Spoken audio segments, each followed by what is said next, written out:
श्री स्वामी समर्थ. असे काही लोक असतात जे तुम्हाला आयुष्यात खाली पाडतात, तुमच्या स्वप्नांची थट्टा करतात आणि तुमच्या चारित्र्याला आव्हानही देतात. ते विजेते दिसतात, परंतु प्रत्यक्षात ते केवळ त्यांच्या असुरक्षिततेमुळे आणि मत्सरातून आवाज उठवत असतात. त्यांना तुम्हाला खाली खेचू देऊ नका. विश्वास ठेवा आणि स्वतःला स्वीकारा आणि ज्यावर तुमचा विश्वास आहे ते धरून ठेवा. अर्थातच स्वामींवरती तुमचा विश्वास आहे, स्वतःवर विश्वास आहे. मग तुम्हाला निरंतर यशप्राप्ती होणारच आहे आणि तुमच्या कष्टाला फळ मिळणारच आहे.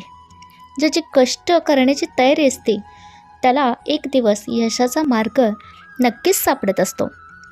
पाण्यापेक्षा आपली तहान किती आहे याला जास्त किंमत असते. आपल्या जगण्याला देखील अशीच किंमत असते, असंच महत्त्व असतं जे आपल्या कर्माने आपण घडवत असतो. नाती तर सगळेच जोडत असतात, पण टिकवून ठेवत असतात तेच खरे माणुसकी जपत असतात, हे लक्षात घ्या. आयुष्यामध्ये कधीही कोणासमोर जास्त स्पष्टीकरण दिलं तर त्या ठिकाणी आपलाच कमीपणा लोक दाखवून देत असतात.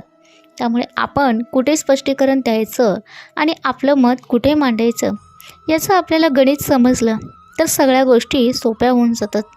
आणि कधीही विश्वास हा मागून मिळत नसतो, तर तो विश्वास कमवला जातो.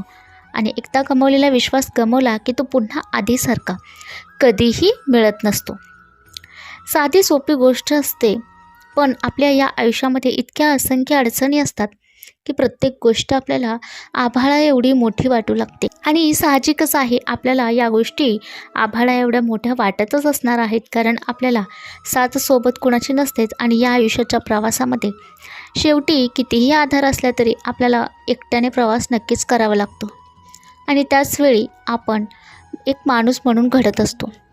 जसं आपलं आयुष्य एकट्याने आपल्याला पुढे चालायचं आहे, तसं आपल्या सगळ्या गोष्टी आयुष्यामध्ये खूप काही शिकायच्या असतात, खूप काही द्यायचं असतं.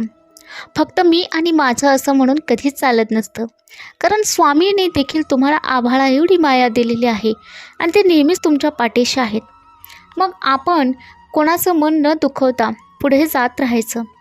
आपलं सगळं काही गोष्टी सुरळीत होणारच आहेत. आणि जिथे कुठे तुम्ही लोकांसाठी चांगल्या गोष्टी करत असता तर तुमच्यासाठी कुठे ना कुठे चांगल्या गोष्टी घडत असतात, एवढं मात्र नक्की. आणि यावरती तुमचा विश्वास असेल, स्वामींवरती तुमचा विश्वास असेल तर हो स्वामी माझा विश्वास आहे हे सांगायला विसरू नका. तुम्हाला या आयुष्यामध्ये जाणवेल बघा की तुम्ही भेटता त्या प्रत्येकाची भूमिका असते. तुम्हाला जाणवेल की तुम्ही भेटता त्या प्रत्येकाची भूमिका असते. काही तुमची परीक्षा घेतील, काही तुमचा वापर करतील, काही तुमच्यावर प्रेम करतील आणि काही तुम्हाला काहीतरी शिकवून जातील. परंतु जे खरोखर महत्त्वाचे आहेत तेच तुमच्या आयुष्यातील सर्वोत्तम गोष्टी बाहेर आणतात आणि ते दुर्मिळ आहे. आणि आपल्या आश्चर्यकारक असे अनेक लोक आहेत जे तुम्हाला आठवण करून देतात की ते मूल्यवान आहेत आणि ते नेहमीच तुमच्यासोबत आहेत. स्वामींच्या सावलीप्रमाणे असे अनेक आयुष्यामध्ये लोक असतात जे तुम्हाला सावलीप्रमाणे साथ देतील, पण असे क्वचितच असतील जे तुम्हाला सहकार्य करतील, साथ देतील. आयुष्याच्या या वाटेवरती प्रत्येकाची जगण्यासाठी धडपड चालू असताना यामध्ये आपल्या मनाला आंतरिक समाधान कुठे मिळतं हे आपण शोधायला हवं, तरच आपल्याला आयुष्य जगण्याचं समाधान मिळेल.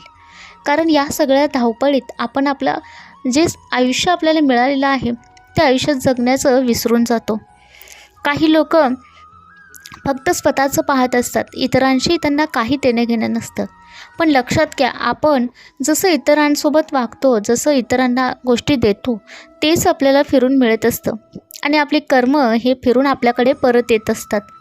त्यामुळे तुमच्यासोबत कोण आहे आणि तुम्ही कोणासोबत आहात हे देखील बघणं खूप महत्त्वाचं असतं. स्वामींची साथ तर तुम्हाला नेहमीच आहे, मग तुमच्या पाठीशी कोणी असो किंवा नसो. लोक जेव्हा तुमच्या विरोधात आवाज वाढवतील तेव्हा एक गोष्ट नेहमी लक्षात ठेवा, कोणत्याही खेळामध्ये आवाज करणारे तर प्रेक्षक असतात, जिंकण्यासाठी तर शांतपणे खेळणारा हा खरा खेळाडूच असतो. तुमच्या आयुष्यात असे अनेक लोक नेहमीच असतील ते जे तुमच्याशी वाईट वागत असतील. याची खात्री करा की आपणास बळकट बनवल्याबद्दल त्यांचे आभार आपण मानायलाच हवे, कारण ते आहेत म्हणूनच आपण आज खंबीर व्हायला आपल्याला मदत झालेली आहे. आणि आपण आणखीन प्रयत्न करून धाडसाने त्यांच्यासमोर उभे राहिलो आहोत.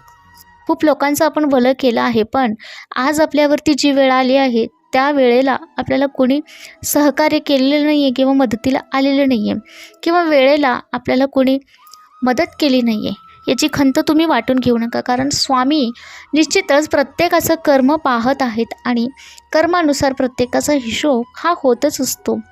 आणि आपलं कुणीच नाही आहे, फक्त लोक स्वतःसाठी स्वतःच्या फायद्यासाठी आपल्याशी गोड वागतात किंवा बोलतात, असा विचार प्रत्येकाला येतो आणि असा अनुभव प्रत्येकालाच आलेला असतो. स्वामी देखील तुम्हाला निश्चितच या गोष्टीची प्रचिती देतात आणि खात्री देतात. तुम्ही निश्चिंत राहा आणि स्वामींवरती निसंकोचपणे सगळं काही सोपवा. तुमची संघर्ष करण्याची तयारी असते आणि या 2 गोष्टीच तुम्हाला नेहमीच सगळ्या गोष्टी प्राप्त करून देण्यास मदत करत असतात.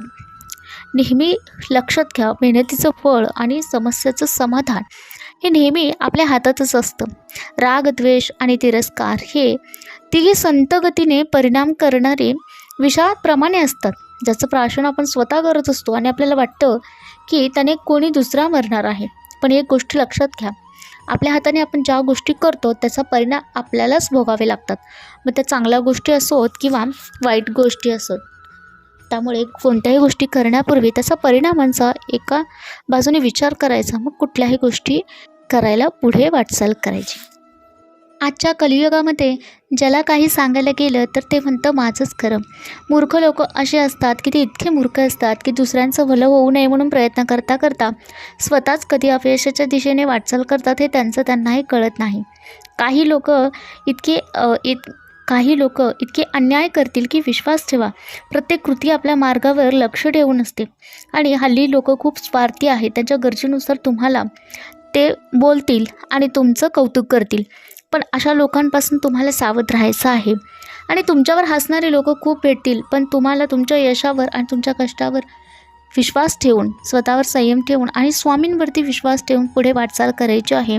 आणि निश्चितच तुम्हाला तुमचं ध्येय मिळणारच आहे.